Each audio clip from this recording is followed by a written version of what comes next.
ایک عامل کے پاس جو عورت علاج کے لیے آتی تو اس کو حاملہ کر دیتا۔ جب اس پیر کے پاس اس کی اپنی بیٹی نقاب کر کے علاج کے لیے آئی تو عامل نے اپنی کنواری لڑکی کو بھی نہ بخشا، اور ہماری پریشانی اور شرمندگی عروج پر تھی۔ معلوم نہیں ہو پا رہا تھا میرے ابا پر لگے ہوئے سخت نوعیت کے یہ الزام درست ہیں یا ان کے خلاف کوئی سازش ہے، مگر اس راز سے پردہ تو اٹھانا ہی تھا۔ اماں کی ضد، ابا کا مسلسل انکار، ان سب کے بیچ میں سینڈوچ بنی ہوئی تھی۔ اب میں بہت تنگ آ گئی تھی۔ ہر جگہ سے ہی ہمیں یہ شکایت مل رہی تھی کہ میرے ابا علاج کی آڑ میں بہت غلط کام کر رہے ہیں، ان کو روکنا چاہیے۔ میں اور میری اماں اس وجہ سے بہت پریشان تھے۔ جب میری اماں ابا سے اس بارے میں پوچھتی تو یہ سب کیا کرتے پھر رہے ہو، تو وہ صاف انکار کر دیتے۔ یہ سب میرے خلاف افواہیں ہیں، میں ایسا کچھ نہیں کر رہا ہوں، اور اگر اماں زیادہ بولتی تو ان کے ساتھ لڑائی کرنے لگ جاتے، جس کی وجہ سے وہ بھی چپ ہو جاتی۔ یہ باتیں سن کر ہم بھی کچھ نہیں کہتے تھے اور خاموش ہو جاتے تھے، لیکن وقت گزرنے کے ساتھ ساتھ یہ باتیں بڑھتی ہی جا رہی تھیں، اور اب تو صاف الفاظوں میں میرے ابا پر بہتان لگائے جا رہے تھے کہ وہ عامل ہو کر غلط کام کر کے ناجائز طریقے سے عورتوں کو حاملہ کر رہے ہیں۔ میری امی بہت پریشان رہنے لگی تھی کیونکہ سچ ہمیں معلوم نہیں ہو پا رہا تھا، اور میں ایک دن ایسے ہی اپنی امی کے ساتھ بیٹھی ابا کو لے کر بات کر رہی تھی اور ان کو سمجھانے کی کوشش کر رہی تھی کہ لوگ غلط باتیں بھی بہت کرتے ہیں، فضول میں تم اپنا دل ابا کی جانب سے خراب مت کرو۔ جبکہ میری ماں میرے ابا سے اتنی عاجز آ چکی تھی کہ انہوں نے تہیہ کر لیا تھا کہ وہ ابا سے طلاق لے کر اپنے میکے چلی جائے گی، کیونکہ ان کا کہنا تھا کہ روز روز کی ذلت سے بہتر ہے ایک دن کی ذلت برداشت کر لو۔ مجھ سے لوگوں کی باتیں برداشت نہیں ہوتی۔ ہر کسی سے یہ نہیں سننا پڑے گا کہ تمہارا میاں عامل ہو کر اتنے گندے کام کر رہا ہے۔ جب انہوں نے اپنا فیصلہ مجھے سنایا کہ وہ کسی بھی طور پر یہاں سے جانا چاہتی ہیں تو میں یکدم خاموش ہو گئی، کیونکہ میرا کوئی بھی دوسرا بہن بھائی نہیں تھا جس سے میں اس سارے مسئلے کے بارے میں بات کرتی۔ اس لیے میں بالکل خاموش ہو گئی تھی، اور میرے لیے ابا بھی بہت ضروری تھے اور میری اماں بھی۔ میں دونوں کو الگ نہیں دیکھنا چاہتی تھی، اور وہاں سے اٹھ کر اپنے کمرے میں آ کر میں بیٹھ گئی اور سوچنے لگی کہ مجھے ایسا کیا کرنا چاہیے کہ یہ جو لوگ میرے ابا کے بارے میں ایسی ایسی باتیں کر رہے ہیں، کیا یہ سچ ہے یا پھر جھوٹ ہے؟ مجھے اس چیز کو سوچ سوچ کر پریشانی ہو رہی تھی، جس کے باعث مجھے محسوس ہوتا تھا کہ میرے دماغ کی کوئی نس وغیرہ پھٹ جائے گی۔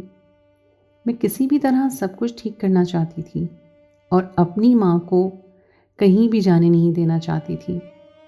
میں ابھی بھی یہی باتیں سوچ رہی تھی کہ میری امی کمرے کے اندر آئیں اور میری طرف دیکھتے ہوئے بولی، کیا ہوا، تم اتنی گمسم کیوں ہو گئی ہو؟ بتاؤ مجھے، یہاں کیوں آ گئی ہو جبکہ میں اور تم باتیں کر رہے تھے؟ میں ان کی طرف متوجہ ہوتے ہوئے بولی کہ میں کیا کروں، چپ نہ ہوں تو اور کیا کروں؟ آپ گھر چھوڑ کر جا رہی ہیں، ابا کے خلاف لوگ سو سو باتیں بنا رہے ہیں، آپ بھی اپنا سوچ رہی ہیں، ابا بھی اپنا سوچ رہے ہیں، کسی کو میرا خیال نہیں ہے۔ ہمیں چاہیے پہلے ہم اس معاملے کی تہہ تک پہنچیں، بجائے اس کے آپ میدان چھوڑ کر جا رہی ہیں۔ وہ میری بات سن کر میرے قریب ہی بیٹھ گئی اور کہنے لگی، تم خود بتاؤ میں کیا کروں؟ کتنی عورتوں کے منہ سے تمہارے ابا کے کارنامے سن چکی ہوں۔ مجھے کیا اچھا محسوس ہوتا ہوگا اپنے شوہر کے بارے میں اتنی گھناؤنی باتیں سننا؟ میں ان کی جانب دیکھتے ہوئے بولی، اماں آپ یہ سچ بات جانتی ہیں، ابا کے بارے میں لوگ جھوٹ بھی تو بولتے ہیں۔ ہمیں چاہیے ہم پہلے اس معاملے کی تہہ میں پہنچیں، اس کے بعد کوئی فیصلہ کریں۔ وہ کہنے لگی، میں تمہاری بات کا مطلب نہیں سمجھی۔ تو میں نے کہا، میرے کہنے کا مقصد یہ ہے کہ لوگ جو یہ بول رہے ہیں کہ ابا غلط کام کر کے عورتوں کو حاملہ کر رہے ہیں، تو ہمیں چاہیے ہم کچھ ایسا کریں کہ سارا سچ خود ہمارے ہی سامنے آ جائے۔ میری باتیں اماں کے دماغ کو لگی اور وہ کہنے لگی، بات تمہاری بالکل درست ہے، ہم ایسا ہی کریں گے، بلکہ ہم نہیں تم ایسا کرو گی۔ تم ایک نیا برقع خرید کر لاؤ، وہ پہن کر نقاب وغیرہ اچھے سے کر لو اور اپنے ابا کے پاس اپنا علاج کروانے جاؤ۔ اس کے بعد دیکھتے ہیں کہ تمہارا ابا تمہارے ساتھ کیسا رویہ رکھتا ہے۔ اگر لوگوں کے کہنے کے مطابق تمہارے ابا نے ایسا کچھ نہ کیا اور ابا تمہارے غلط انسان نکلے اور وہ حرکتیں تمہارے ساتھ بھی کرنے لگے، تو تم فوراً ہی اپنا نقاب ہٹا کر اپنے ابا کو اپنا چہرہ دکھا دینا اور بتانا کہ یہ سب ہمارا پلان تھا۔ ہم آپ کا یہ چہرہ دیکھنا چاہتے تھے جو لوگ آپ کے بارے میں ہمیں بتا رہے تھے۔ اگر تمہارے ابا نے یہی سب کیا ہوگا جو ہم لوگ سوچ رہے ہیں، تو میں یہ گھر چھوڑ کر اپنے میکے چلی جاؤں گی اور تمہیں بھی اپنے ساتھ ہی لے کر جاؤں گی۔ پھر تمہارا ابا جانے اور اس کی عورتیں جانے۔ میری ماں یہ کہہ کر وہاں سے اٹھ کر اپنے کمرے میں چلی گئی اور میں وہیں بیٹھ کر یہ تمام چیزیں سوچنے لگی کہ کیا مجھے یہ سب کرنا چاہیے یا پھر ابا کو تمام باتیں بتا دینی چاہیے۔ لیکن میرا دل بھی چاہتا تھا کہ میں سچ کو معلوم کر کے ہی دم لوں، کیونکہ ابا کے بارے میں بہت ساری باتیں سن رہی تھی۔ یہ سب سوچتے ہوئے ہم لوگوں نے اگلے ہی دن بازار سے ایک نیا برقع خریدا اور میں نے اچھے سے نقاب وغیرہ لگا کر ابا کے آستانے پہ پہنچ گئی۔ میرا دل بہت تیزی سے دھڑک رہا تھا، میرے دل کی دھڑکن بہت منتشر ہو چکی تھی، میرے ہاتھ پاؤں بالکل ٹھنڈے ہو رہے تھے۔ مجھے سمجھ ہی نہیں آ رہا تھا کہ مجھے آگے کیا کرنا چاہیے۔ تھوڑی دیر کے بعد بہت سی عورتیں آنا شروع ہو گئیں اور ابا بھی اپنی مخصوص جگہ پر جا کر بیٹھ گئے۔